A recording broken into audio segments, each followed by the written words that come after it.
Nation of Fit in 10, welcome to day 45. And if you have not booked your scan, please make sure you do. www.calendly.com/train on Main. Book your scan ASAP if you have not. Scans are happening this Friday and Saturday morning. One thing I didn't mention or talk about, and I meant to do this actually yesterday, is the fiber component that's now in your macros, right? I've given you a allotment, a minimum to hit. And well, I guess I did talk a little bit about it, but I just want to emphasize, if the bulk of your diet is from real whole food, you're going to get lots of fiber. It will happen, okay? But it might be harder for those of you who are eating a little bit less calories. And generally that's the case for, certainly you're eating less calories. If you're older, definitely I've lowered your calories relative to somebody who is younger than you. Okay, now obviously there's other metrics involved. But some foods that you want to consider for fiber, many fruits and vegetables, okay, especially your cruciferous vegetables. So we think about fibrous vegetables. Not all, they don't have to be cruciferous. We get fiber in peppers and carrots.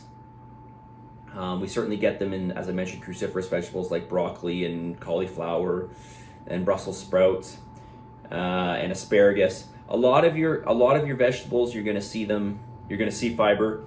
I would say a large majority of your fruits, berries, apples, oranges, a little bit in bananas. I don't think there's a whole lot in bananas. I have to double check, but I really don't think you're going to get some. Grapes. Did I already mention oranges? And maybe some of your more exotic fruits. And there's also things like oat bran and oatmeal and barley, of course, nuts. Avocado would be another fruit that's got a lot of fats. It has a lot of fat, a lot of fiber. Lentils, peas. Okay, so a lot of your real whole foods that are not meat. Okay, meat is actually one thing where you're not going to get fiber. Okay, get a lot of nutrients in meat, especially organ meat, but certainly not fiber. Okay. Feedback. Let's get into it here.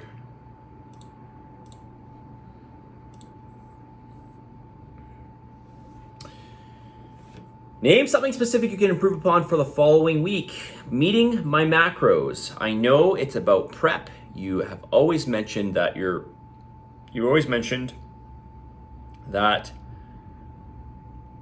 may have mentioned that once or twice, excuse me. And I do bulk prep weekly, and I use that and eat similar every day, but I don't do daily prep. Hard with my food schedule, so sometimes I scramble to get the right macros. Yeah, I mean, this person's actually doing quite well.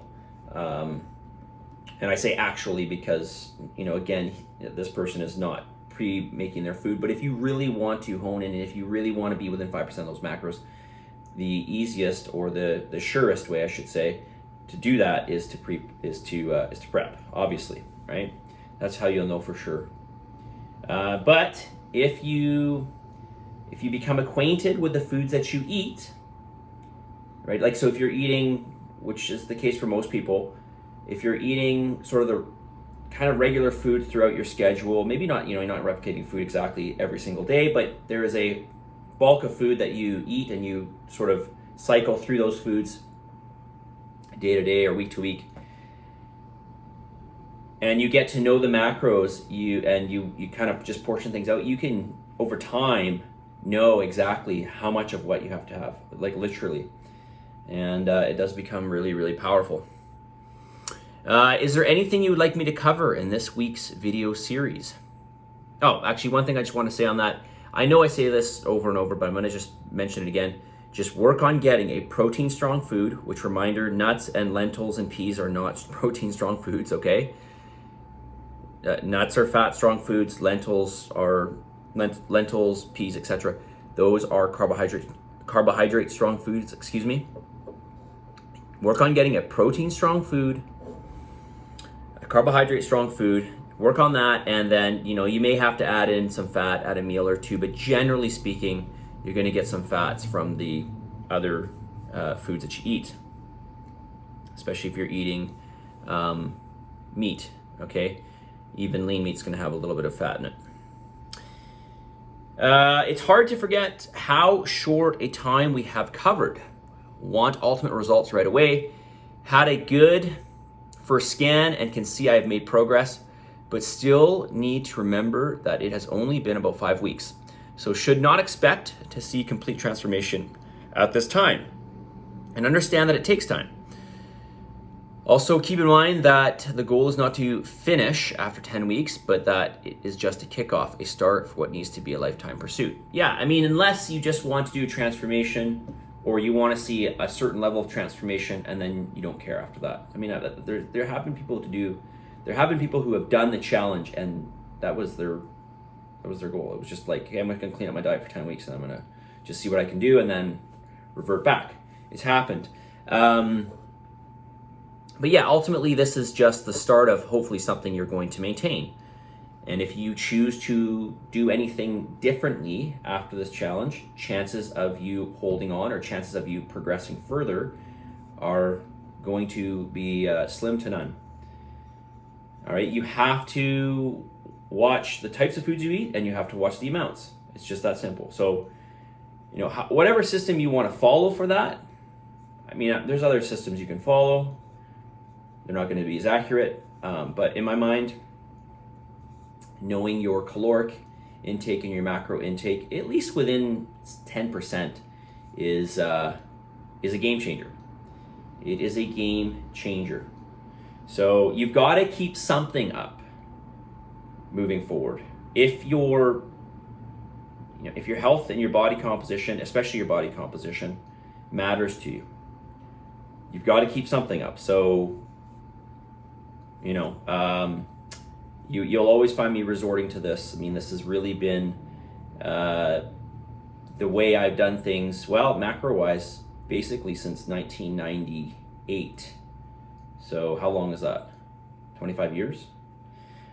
Yeah, so, and it's okay, as I mentioned yesterday, it's okay for you, totally fine, if you want to reward yourself here and there, right? It's always just a measure between how much overall have you been doing working towards your goal versus how much have you been doing that wouldn't really be considered working towards your goal. Although you could look at it this way. You could even look at these breaks as, you just have to look at the overall process, right? So sometimes these breaks will enable you, right, to keep going. So in essence, what may be considered taking 2 steps back is just helping you to take the 20 steps forward, right? But again, there is no such thing as a diet that you do, that then you stop, and then you revert back, and then you maintain what you earned through your diet. It doesn't work. This doesn't exist, right? This is why most diets fail. Okay? This is why I'm a big proponent of get a reasonable amount of calories, keep all types of foods in your diet, not just for your health, but for the sake of sanity. And this will make dieting much easier for you, okay? Or managing your food, however you want to look at it, however you want to term it. 9 minutes, okay. I was going to get into some other stuff, but have been writing for about 8.5 minutes now. Wow, time flies. Certainly does. Tell me about it. I will write these comments quicker next time. Message of the day regarding lifetime pursuits. Life's a journey, not a destination.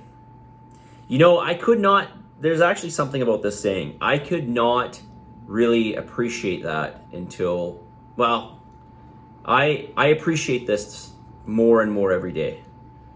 And maybe it's just something that you realize as you age, or I don't know.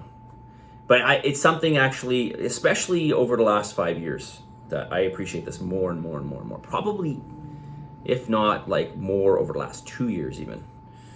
So really, you've got to appreciate the time that you have right now, right? What you have right now. Let's get to another message of the day. All right. It goes like this. It's okay to put time and energy into improving yourself.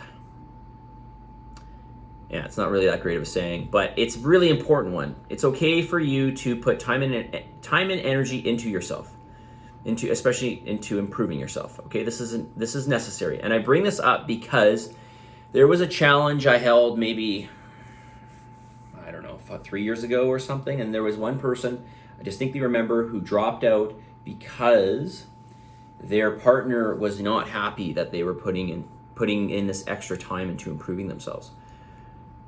So, and I felt like that was a bit, I mean, I don't know the dynamics, but just from an outsider's perspective, I just felt like that was pretty unfair. So, and I want to let you all know that it is totally fine. And in fact, I think it's necessary, right? We've all got to put time and energy into ourselves. And I think that, you'll do a better job of taking care of other people and all your responsibilities if you put time and effort into looking after yourself, right? So I want to say this again. It's okay to put time and energy into improving yourself, especially if you're doing something a little extra for a short period of time. There's nothing wrong with this, right? We need this. This is, I think, just part of our livelihood. We need to do this. So I'll say it one more time. It's totally okay for you to put time and energy into especially improving yourself, right? Positive energy, positive vibes, believe in yourself, for the love of God, give some gratitude. I'll talk to you all tomorrow.